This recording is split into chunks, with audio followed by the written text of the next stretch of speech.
अप्रैल और दिन था मंगलवार। दोपहर के ठीक 2:45 हुए थे। देश के अलग अलग राज्यों से 40 से ज्यादा लोगों का एक ग्रुप कश्मीर के पहलगाम की बैसरन घाटी में घूमने आया था। सभी टूरिस्ट खुले मैदान में थे। कुछ टूरिस्ट दुकानों के बाहर लगी कुर्सियों पर बैठे हुए थे।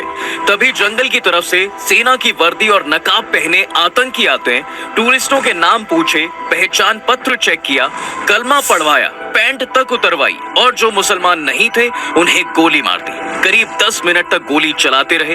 टूरिस्ट और वहां के दुकानदारों को समझ आ गया कि ये आतंकी हमला है। शुरुआत में एक टूरिस्ट के मरने की खबर आई। रात के 11 बजते बजते मौतों की संख्या बढ़कर 27 हो गई। वो कहते हैं ना कि दर्द हद से पार हो जाए तो उसका एहसास होना बंद हो जाता है। ऐसी स्थिति में इंसान पत्थर बन जाता है। एक लाश के पास बैठी महिला की ये तस्वीर इस बात का जीता जागता एग्जाम्पल है। एक रिपोर्ट के मुताबिक ज्यादातर मारे गए लोग पुरुष हैं। टूरिस्टों को शुरू में पता ही नहीं चला कि क्या हो रहा है, क्योंकि हमलावर सेना की वर्दी पहने हुए थे और मास्क लगाए हुए थे। महाराष्ट्र के पुणे की आशावारी पहलगाम में घूमने आई थी। उन्होंने एक मीडिया चैनल को यह बताया कि हमलावरों ने सिर्फ पुरुषों को निशाना बनाया। खास तौर पर उन्होंने हिंदुओं को जबरन कलमा पढ़वाने की कोशिश की। जो नहीं पढ़ पाए उन्हें गोली मार दी।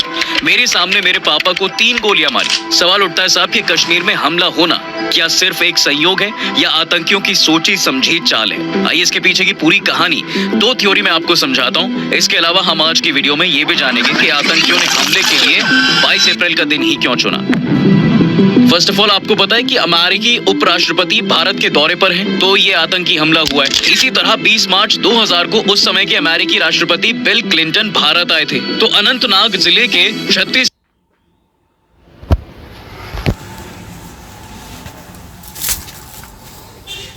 सिंहपोरा गांव में आतंकियों ने हमला कर दिया था। तब हमले में 35 सिख मारे गए थे। कश्मीर में यह पहली बार था कि आतंकियों ने सिखों को निशाना बनाया था।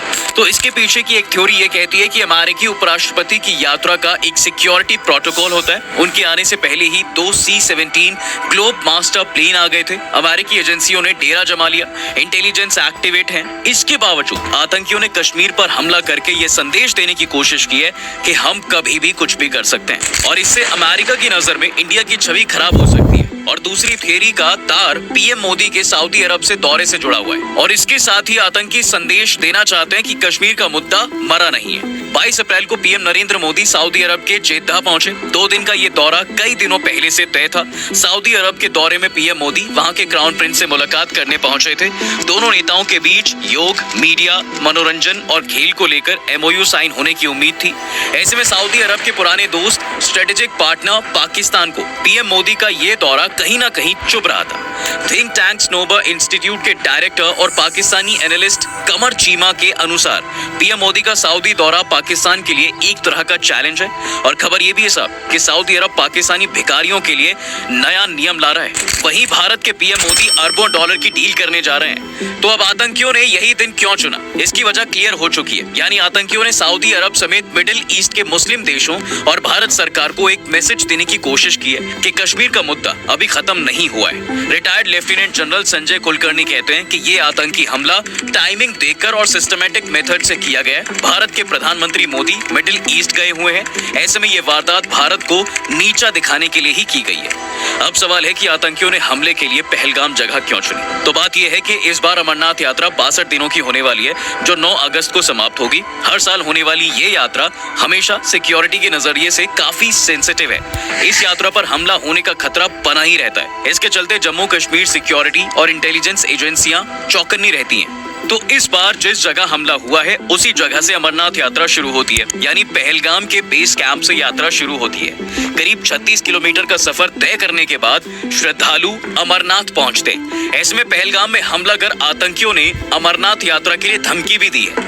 वहीं इस हमले की एक कहानी ये भी है कि भारत ने चिनाब ब्रिज पर दुनिया का सबसे ऊंचा रेलवे ब्रिज तैयार कर लिया है। इससे अब श्रीनगर के लिए सीधी रेल कनेक्टिविटी पॉसिबल हो पाई है। 25 जनवरी को कटरा श्रीनगर रूट का सफल ट्रायल भी हुआ था। ट्रेन सुबह 8 बजे कटरा से रवाना हुई और 11 बजे श्रीनगर पहुंची। ट्रेन ने 160 किलोमीटर का सफर 3 घंटे में पूरा किया था। 19 अप्रैल 2025 को पीएम मोदी इसका उद्घाटन करने वाले थे। साथ ही कटरा यानी माता वैष्णो देवी पहुंचकर जम्मू कश्मीर वंदे भारत एक्सप्रेस ट्रेन को हरी झंडी भी दिखाने वाले थे। हालांकि किन्हीं वजहों से उन्होंने ये प्लान पोस्टपोन कर दिया। देश के बाकी हिस्सों से कश्मीर की ट्रेन कनेक्टिविटी होने से टूरिज्म तेजी से बढ़ने की उम्मीद भी है। तो आतंकियों के इस हमले के पीछे का मकसद बड़ा है।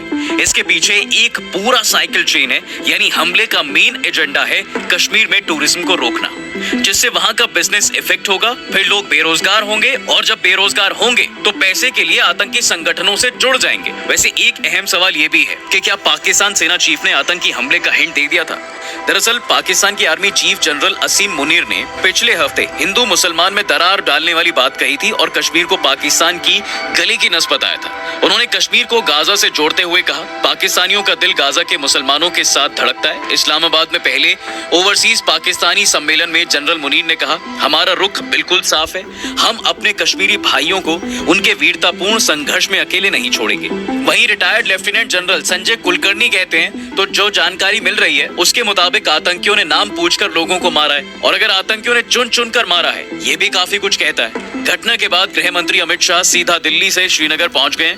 वो राजभवन में सेना और प्रशासन के अफसरों के साथ हाई लेवल मीटिंग कर रहे हैं। जब तक मैं ये वीडियो बना रहा हूँ, एनआईए की टीम आज हमले की जांच के लिए पहलगाम पहुंच चुकी है।